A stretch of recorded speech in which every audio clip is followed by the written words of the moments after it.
Bonjour à tous et bienvenue dans cette nouvelle vidéo. Aujourd'hui, dans le jour 4 du Advent of Code 2020, nous allons devoir parser cette chaîne de caractères ici, qui correspondent à plusieurs blocs. Et dans chacun de ces blocs, on a plusieurs informations qui correspondent à un passeport.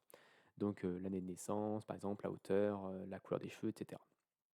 Donc on va devoir parser ces éléments, donc c'est ECL de points, et stocker, on va dire, les valeurs qui sont après. Et compter le nombre de passeports qui sont valides. Donc les passeports valides, c'est ceux qui ont toutes les valeurs, sauf le CID qui est optionnel. Donc je vais commencer tout de suite par prendre mon puzzle input, que je vais copier-coller ici dans une fonction fn raw input qui va me retourner une str. Hop, donc je vais mettre comme ça. Donc une fois que j'ai mon raw input, je vais pouvoir ici faire ma fonction input qui va me retourner un vec de passeport. Je vais créer une structure. Donc une structure qui s'appelle passeport. Et dans cette structure, on va avoir plusieurs informations. Donc je vais copier-coller les informations qui sont nécessaires. Tac. Et donc pour l'instant, je vais stocker quasiment que des chaînes de caractères, parce que pour l'instant, je n'ai pas besoin de parser, on va dire, tout ça. Comment je me suis démerdé, moi? Hop, voilà. Tac. Donc ça, c'est toutes mes informations, et ça va être toutes des str.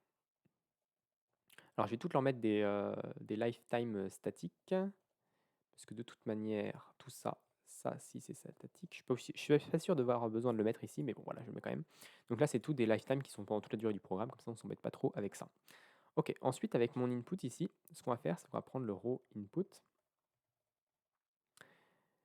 qu'on va le split, comme on avait fait la dernière fois, par \n/n. Donc ça permet de splitter par 2 retours à la ligne, parce qu'ils sont tous espacés de 2 retours à la ligne. On ne va pas oublier non plus de le trim, ici. Et ensuite on va map, donc on va retrouver raw passeport ici. Donc c'est une chaîne de caractères. Et dans cette chaîne de caractères, qu'est-ce qu'on va en faire? Donc l'idée, c'est de la split par des white space. Et donc en Rust, on a une fonction qui s'appelle split white space. Donc ça tombe bien. Donc je vais faire raw passeport .split white spaces. Alors je sais pas si ça prend on va chercher Rust. Je sais pas si ça prend un string. Tac. Split white space, ça prend pas de S. Ok. Et donc ça nous retourne, on va dire, la phrase, mais coupée par rapport aux espaces blancs.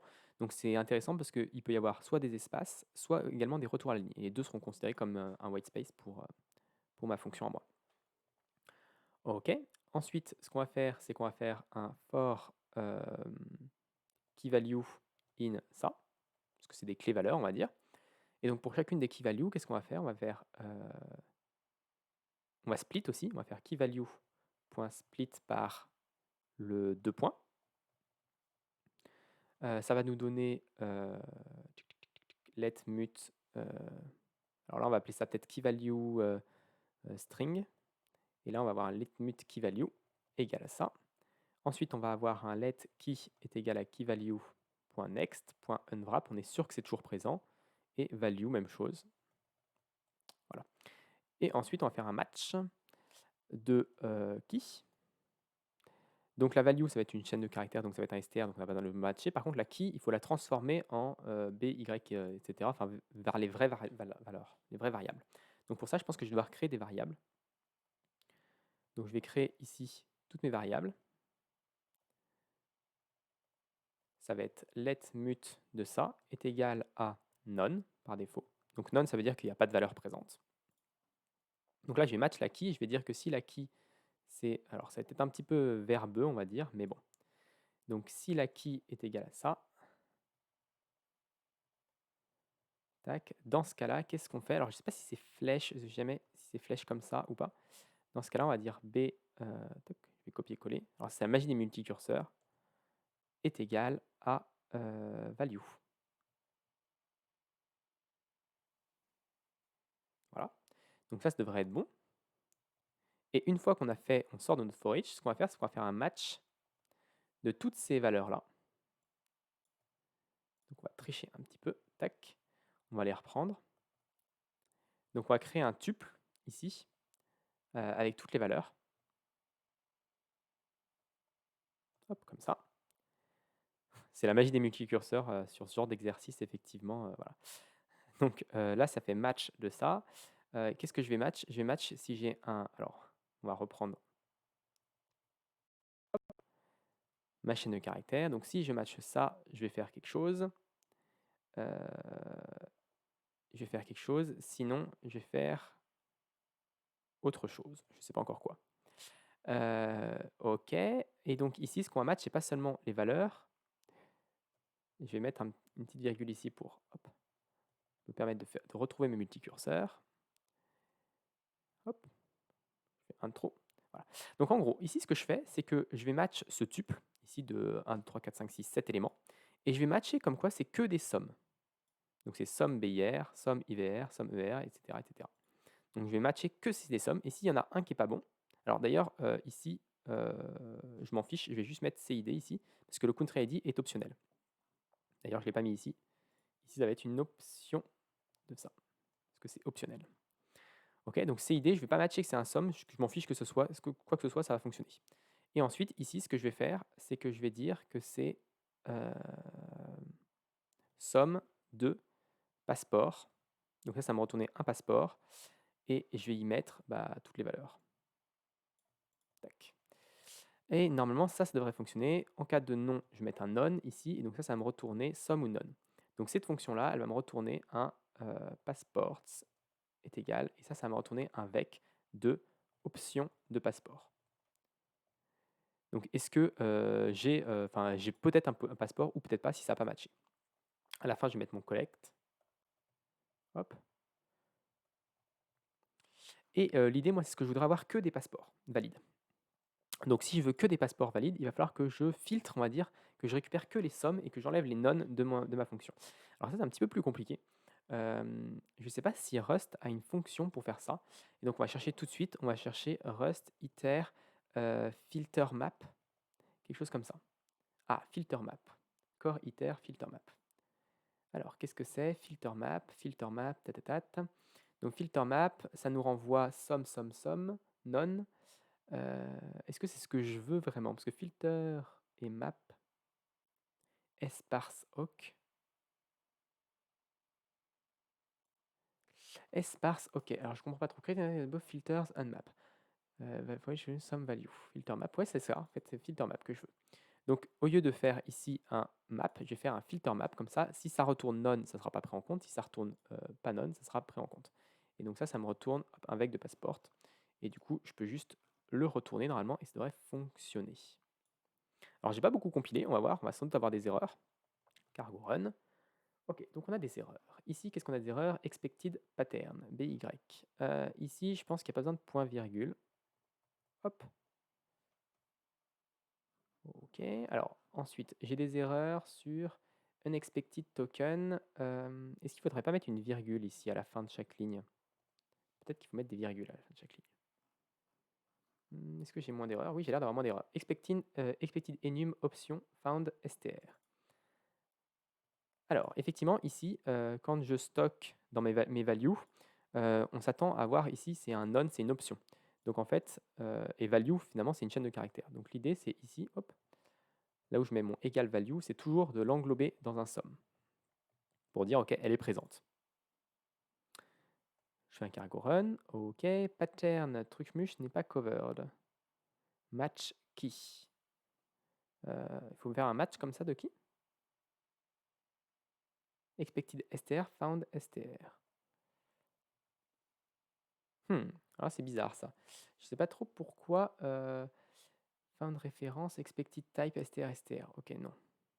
Ah oui, non, là en fait ce qu'il me dit, non, ce qu'il me dit c'est juste que si j'ai pas de, si j'ai rien, j'ai rien quoi. Il me dit juste que j'ai oublié de matcher le reste de ce qui ne matchait pas. Ok, donc là ça fonctionne. Ok, donc maintenant je peux lancer ma part 1. Donc ça va être fn part 1. Tac. Et donc ici ce que je vais faire, c'est que je vais faire un print ln tac number of passports et ça va être input.length. Je sais jamais si c'est length, count, len. Il y a tellement de fonctions, je sais jamais si c'est comme ça, comme ça, comme ça. Bref, on va tester. 257 passports qui sont corrects. Donc là, ils me disent que les fields ne sont jamais lus, ce qui est logique en fait. Techniquement, j'aurais pas besoin des fields. Mais bon, ce sera pour plus tard, je pense que ce sera utile. Ok, 257, est-ce que c'est bon? Alors là, je ne suis pas tout à fait sûr de moi, parce que je n'ai pas vraiment testé plus en détail. On a dit combien? 257. On va voir si ça fonctionne. Ah, ce n'est pas la réponse correcte. Donc, on a pour la première fois raté l'exemple. Du coup, on va regarder en détail. Qu'est-ce qu'il nous donne? Qu'est-ce que ça nous donne? Qu'est-ce que ça nous donne? Comment on va pouvoir faire pour débugger un petit peu ça? On va peut-être regarder déjà combien on en a de base. Je me demande combien j'ai de base ici. Si je fais un row input trim split count, si je fais un dbg de ça, est-ce qu'on les récupère tous par exemple? Ça pourrait être une première. Alors je fais toujours count. Split, tac, tac, tac. Ok. Donc si je lance ça, méthode not found length, on peut pas faire un count. Je sais pas comment. Il y en a 299, donc on en a quand même enlevé quelques-uns qui sont pas corrects. Qu'est-ce qu'on aurait pu avoir comme autre erreur? Donc là, j'ai exclu l'idée qu'on les récupérait tous. Si on match tous les trucs, donc ici tout est bon sur ces valeurs-là.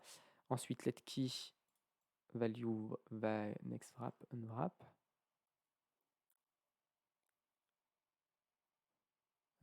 Split par le 2 points. Donc ça me paraît correct.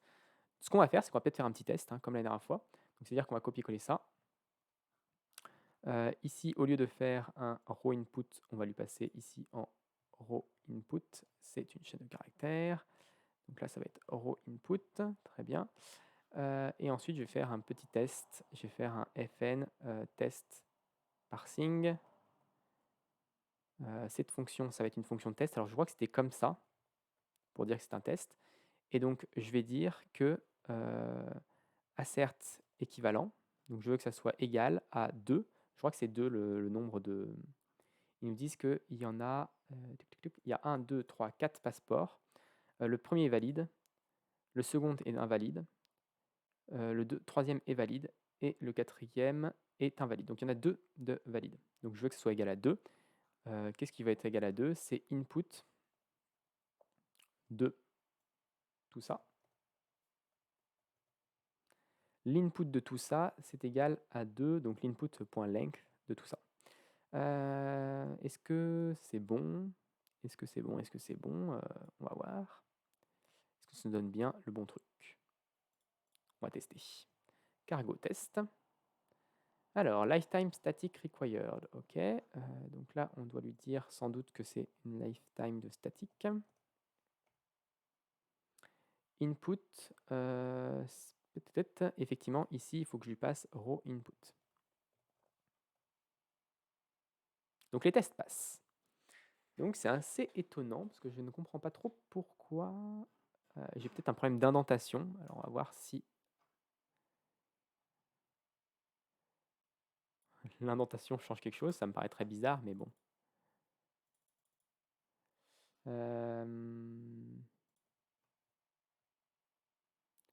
Est-ce que l'indentation changerait quelque chose? Si je fais un cargo test, voilà, ça ne devrait rien changer. Cargo run, est-ce que j'ai pas le même chiffre? J'ai toujours 257. J'ai quand même vérifié, est-ce que j'ai bien tapé 257? Parce que je vois vraiment pas pourquoi ça... Non, c'est pas là. You get 257, ok. Alors, qu'est-ce qu'on pourrait avoir d'autre comme erreur dans notre élément? Ici, je peux faire un print pour voir si j'ai pas un truc. Ici, je pourrais panique en fait. Parce que potentiellement, ça devrait jamais arriver, je pense. Unknown key. Et on va afficher la key. Ça ne devrait jamais arriver. Ah, alors. Unknown key HCL. HCL, ok. Donc il nous dit que le 2... en fait, il y a des clés qui peuvent ne pas exister. HCL. Aircolor. Bah si, ça existe, HCL. Alors, on a une petite erreur ici qui est étrange, mais au moins ça nous explique pourquoi on aurait un problème. Unknown key HCL. Est-ce que j'aurais oublié une clé? HGT. J'ai copié-collé, pourtant j'ai copié-collé ça. C'est marrant. Ok, j'ai copié-collé ça, mais j'ai oublié HCL. Ok, c'est très bizarre. Je ne sais pas pourquoi il y en a un qui a sauté. Ok, donc c'était une erreur un peu bizarre, mais bon. Peut-être qu'en re-regardant l'enregistrement, je comprendrai pourquoi il y en a un qui a sauté. Donc on va devoir le rajouter partout, parce qu'on va pas s'embêter avec les multicurseurs ici. Donc là c'est HCl, ici c'est HCl, ici c'est HCl, ici c'est somme de HCl. Ok. Tac tac tac. HGT, HCl. Et je crois que tout est bon à ce niveau-là. Cargo run. 247, cargo test, ça passe toujours. Ok. Donc on en a bien plus que 247 et pas 257. Donc on va tester avec 247. Et cette fois-ci, c'est la bonne solution. Donc je ne sais pas du tout ce qui s'est passé au niveau de mon copier-coller. J'ai dû, sans faire exprès, supprimer une ligne à un moment. Un peu bizarre. Je regarderai peut-être la vidéo pour savoir pourquoi. En attendant, j'espère que cette vidéo vous a plu. Si elle vous a plu, n'hésitez pas à vous abonner à la chaîne et à partager ces vidéos autour de vous. Puis moi, je vous donne rendez-vous très rapidement pour la suite de ce Advent of Code 2020.